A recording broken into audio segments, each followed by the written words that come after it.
yours, Robin, on your MySpace about a few things. We're here, I believe, in Liberty City, according to the itinerary. Right. But you also say, like, with the upcoming dates with Wilco, you're like, what the fuck? And, like, seriously, what is going on here? Does it really feel that each thing like that happens for you, is it another sort of moment of, like, wow? Well, yeah. I mean, I think, because I still see myself as more of a music fan than like a professional musician person, you know? So, you know, like to get to play with Wilco, you know, as a Wilco fan, you know, I don't see myself as like, you know, like... You don't feel like a peer by any means. Yeah, we're not Wilco's peers at all, you know? Yeah. So it's flabbergasting, you know? But when you say that, you mean in terms of stature, notoriety, etc. You would consider yourselves artistically not their peer, right? No, you kind of expect that there's going to be some magic moment where all of a sudden it's like, I feel like a musician now, and that never happens. Like, no, I still don't really feel like a musician. You're just kind of like, oh my God, there's Right. John Norris, and here I am, and I'm hungry, and what, you know, like it's not. There's never any. You never feel ownership of like. Whatever comes along, you never really feel any kind of ownership of it.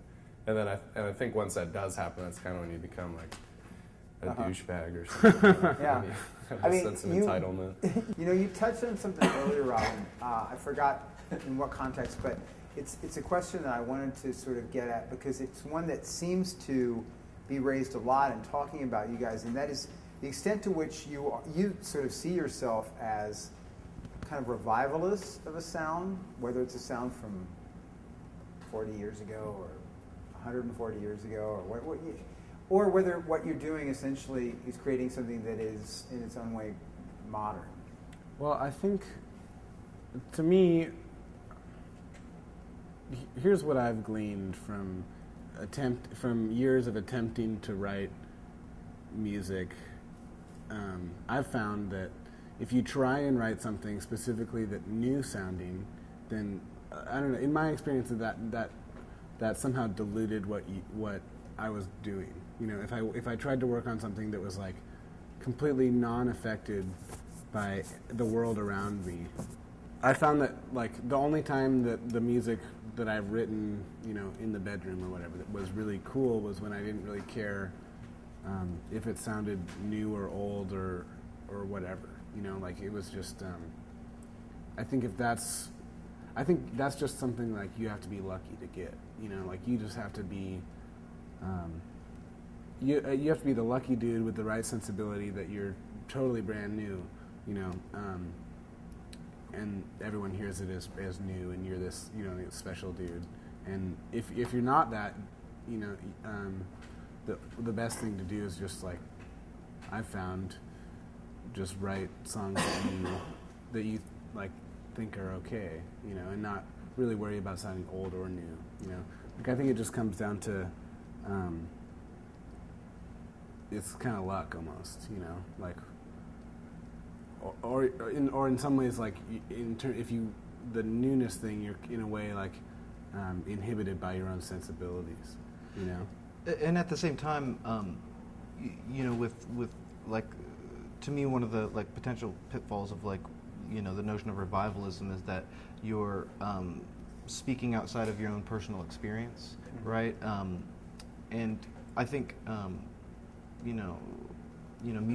Music of the past is really inspiring, but at the same time, you know, I mean, what I like about music is, you know, how it's a means of expression for, you know, from somebody and not something that is outside of them. So, I mean, there's, you know, we get inspiration from everywhere, but I think that, you know, one of the you know, things to be mindful of is that you're making sure that you're expressing yourself and your own ideas, you know what I'm saying?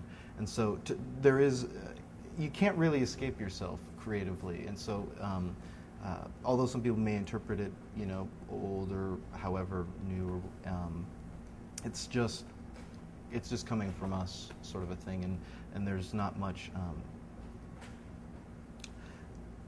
trajectory either way, I guess, you know. Mm-hmm.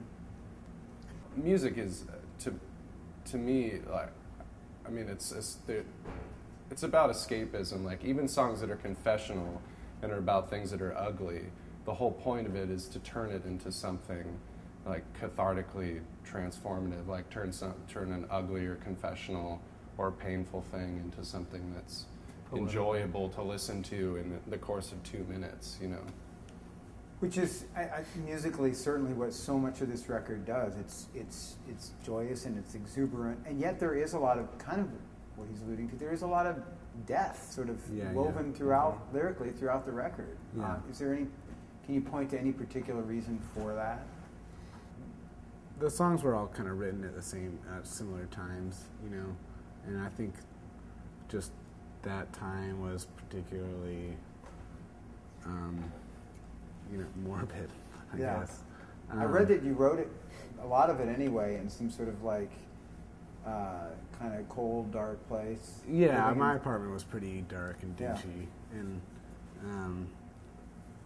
I don't know, it wasn't the best time, you know, which probably made it through. Mm-hmm. And then we took that material and took it into a dark and dingy practice space with no ventilation, and then They had floods. I've noticed there's a lot of like of your family, your friends in there, but you know, like you were saying before, it's like mixed with this escapism sort of, you know, and that's basically what songwriting is about, you know, for some people like you, where it's like you sit down and you know you just start humming a melody and then a lyric will come to you, and it'll be from a real emotion or like something that you just went through, and then you know it becomes fictionalized because you know songwriting tends to be a puzzle. It just kind of happens over time. The more you play it, the more you sing it, the more it just becomes familiar to you. And I feel like you do that in a way that, you know, there's truth, there's hope, you know, there's dreams for the future, there's nostalgia. It's just sort of all gets mixed in there in a way that is pretty natural, but it's not like you have to define what it is per se. Like you don't have to say this song is about this person or this event. yeah. It almost has more meaning if you don't do that. Well, and that's the thing. I mean, to me, like the lyrics are the statement. Like if there's times where they're, you know, transparent, and there are times where it's ambiguous, and I think that like that being presented how it is that's the way it should be, you know, ideally perceived. You know, sometimes there's things that aren't clear, and sometimes there's things that, you know, pop out and resonate in a more concrete more way. in moments, more in little moments. Right. Things that are kind of literal, and then other things that are Like looser narratives or things like that. you yeah. know?